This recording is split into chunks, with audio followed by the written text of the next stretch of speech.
now.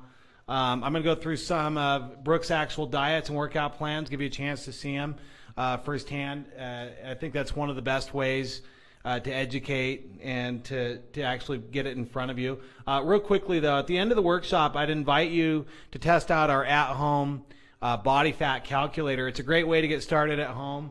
Obviously, no cost or obligation if you're not already a client. If you are a client and you're experiencing good results, this is a great way to introduce some family members to our program, or at least let them go through a quick assessment on their own so they know where they're at. It's a healthy idea to be able to see where you're at and where you could be or where you should be. So this is our 12-week goal generator. It's simple to use. Click on either male or female. If you're on the male setting, enter in age, weight, height, your neck and waist measurement. So you're going to need to use a measuring tape, and then click calculate. Once you've done that, it's going to do a quick calculation. It'll tell you where you're, based on where your weight and what it's calculating in body fat, how many pounds of fat you have on you and how many pounds of lean body mass you've got. And we went into quite a bit of detail on some of the previous lectures, the difference between the lean body mass weight and the fat weight. So a male that's 200 pounds at 24% body fat, really that means 53 pounds of his weight is fat, 166 pounds of that is lean body mass. So it'll generate this for you in the application we created. This is for you to take advantage of, so you can actually see where you're at, and then based on the averages and the programs we run at our office, it'll be able to tell you what we'd like to see in muscle gain and what we'd like to see in fat loss within a 12-week time frame for you. So a male at 220 pounds and 24% body fat, which is probably an average client, within 12 weeks should be 193 pounds at 12% body fat, which is where Brooke ended in his program. And so his program was a little bit longer because we started a little bit above 24% body fat. But that's based on averages, what you could do in a 12-week goal. And with 5 pounds of muscle gain, your metabolism would actually run 350 calories a day faster. So it's a neat projection to be able to look at and kind of see where you're at and what you could do in 12 weeks if you're doing things right. So take advantage of that after the workshop. And if you'd like to take the next step and get more information from us, call us, text us, and actually get into our office or by Skype. We'll go through a more detailed graphing process for you. This is all free, and we'll actually go through a basic assessment on what your diet needs to look like, what your workout plan needs to look like before you even make any decisions about working with us. So you can kind of compare that to what you're doing right now and see what you might want to be doing different. Keeping your metabolism healthy. The 7 keys to a healthy metabolism. You want to participate in a balanced exercise program, which means you need the right balance of weight training and cardio, which I'm going to show you in some of the exercise plans. Get plenty of rest, which does a lot to keep your metabolism healthy, and drink plenty of water. Now, these are 2 things we kind of already talked about with some of the emails that you guys have sent in. These are principles in keeping your metabolism healthy.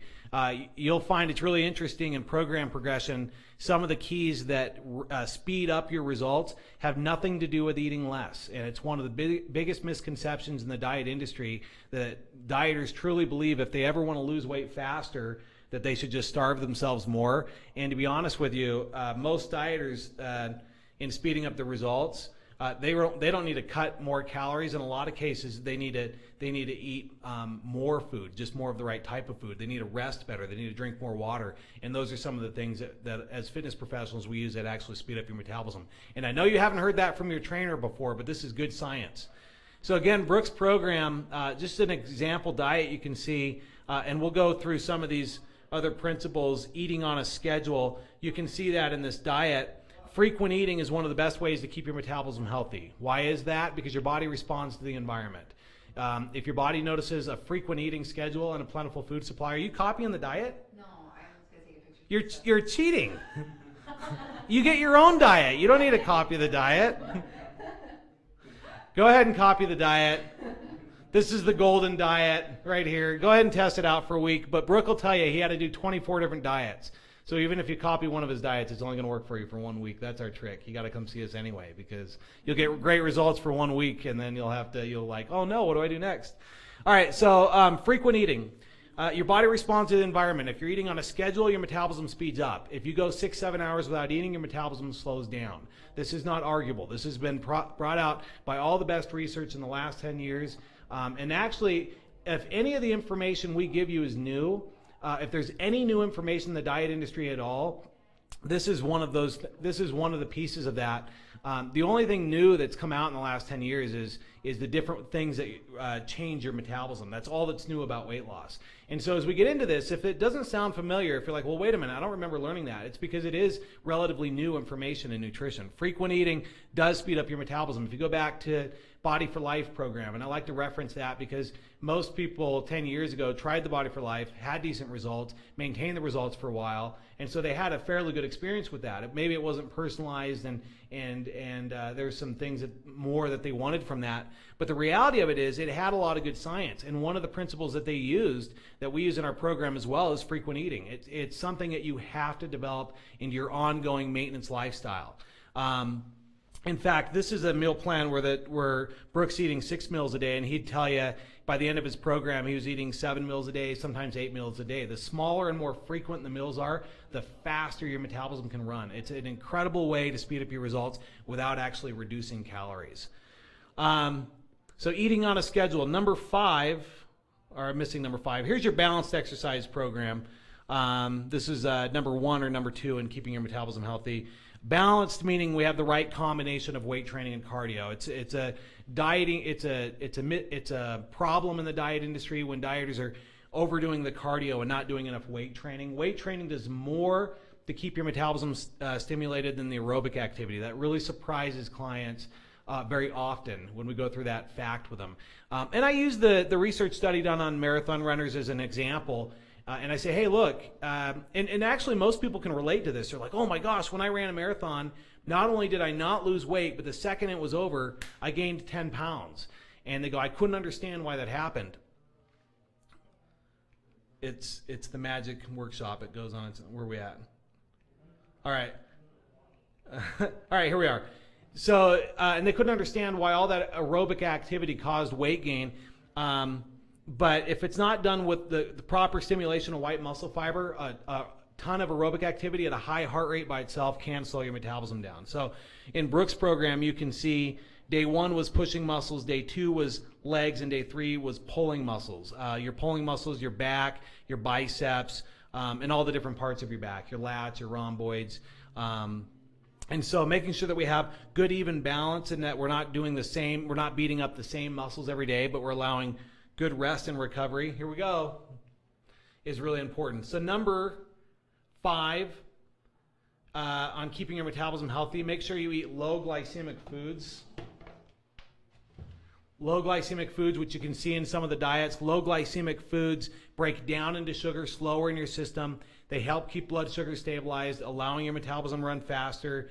Number 6, you want to make sure you use proper food combinations. And you can see that in some of the diets that we'll show you. Here's another one of Brooks' diets. You can see this is a different one now. So if you want to take another picture, here's your chance. Let's send it to your friends. You going to make money off this? Charge them $60 every time you send them a diet from the workshop. That's fine. We could do a split, right? Oh, that's not what's happening. All right, proper food combinations in each one of these meals. You've got to see it's in nutrition. It's known as a thermogenic food combination. Every time we combine starches, proteins, and fruits with the right ratios, your body's getting every nutrient and macronutrient it needs at once, so your metabolism runs faster. We said upwards of 100% of its maximum potential. When your body is missing any nutrients or macronutrients in the schedule that it requires, your metabolism slows down. Your body responds as if it's in starvation. It's not getting what it needs. It's not getting what it needs when it needs it. One of the most common mistakes is we talk about proper food combinations, and you look at some of the diet trends, one of the most common errors is the low-carb diets. And it's true that when you cut your carbs, you can lose weight really quickly for a very short period of time. But as we deprive your body of something that it absolutely needs, when we introduce it back into the environment, it stores it very quickly. By the time I give these lectures and a lot of the corporate wellness workshops that we do and we're out educating, most people have a personal experience with this. They go, you know what? I remember cutting my carbs. I remember losing weight really quickly, and I gained back everything I lost plus more. They never understood why it happened. But proper food combinations is the best way to prevent that from ever happening. It's one of the keys in keeping your metabolism running fast the whole time. So in programs like Brooke, he was losing just as fast in the last week or two as he was in the beginning. So proper food combinations are a powerful principle. Number 7, which no one ever complains about in keeping your metabolism healthy, introduce a cheat meal into your diet. One of the best ways to keep your body from thinking that it's starving is to have a cheat meal once a week. Nobody ever complains, but I do get asked, what is my cheat meal?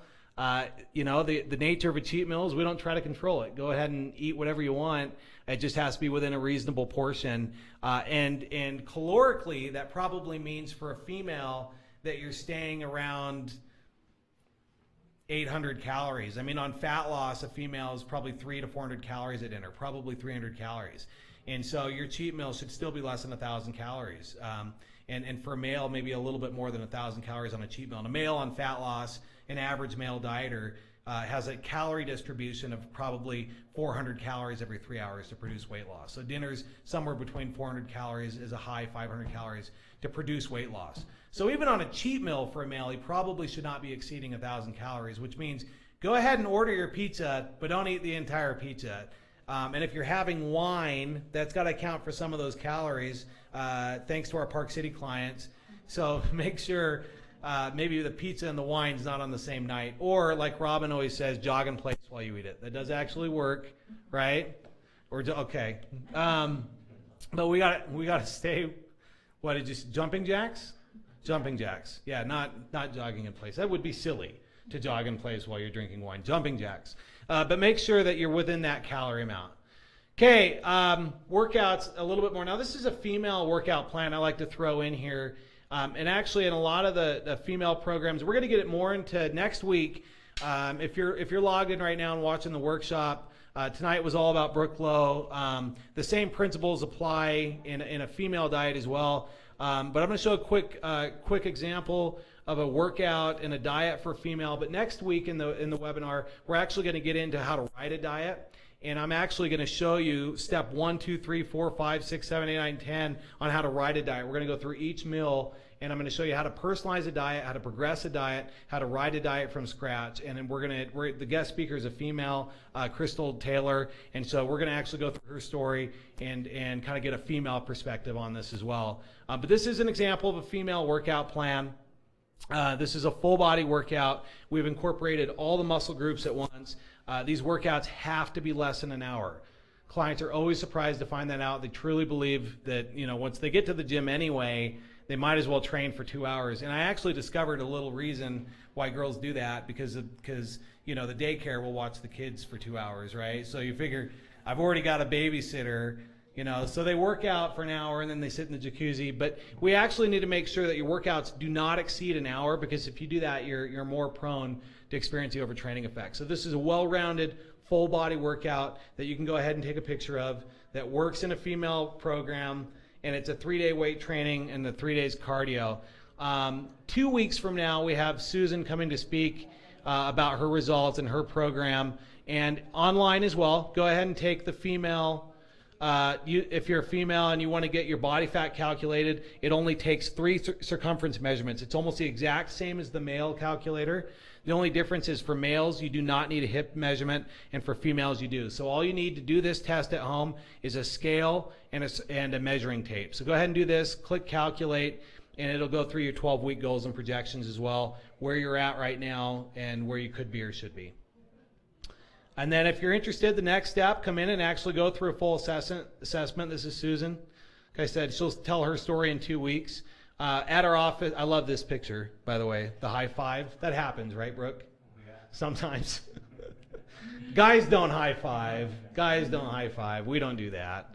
But we are going to go through a more detailed goal assessment at our office. So anyway, hope tonight's information was helpful. I really appreciate you taking the time to log in, tune in, watch us on Facebook, email in your questions. We're going to be posting recipes, updates, use the 12-week goal generator, and get us involved. We're here to work for you guys. We appreciate each and every single one of you. So thanks for your time tonight. I hope it was helpful. Thanks. Oh, Brett, thank you.